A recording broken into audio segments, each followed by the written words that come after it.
Bisan pagkunyag ni Kapitan.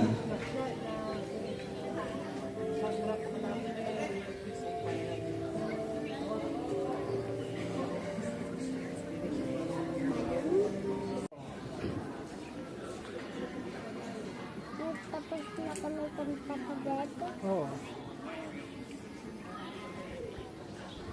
Malamig siwa.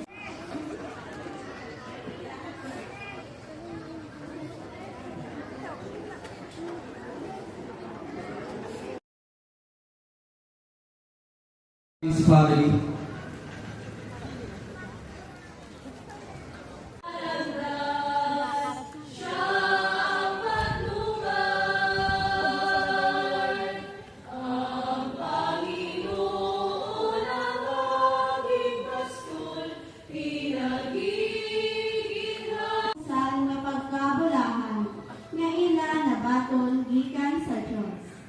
Gintinawan sila sang Diyos, sing pareho sa bunawan.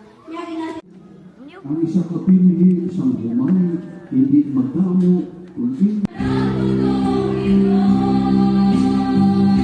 pagpugyan karon sa iya sa maluluyo nga may magbulig sa iya pagi sa atong mga pangamuyo.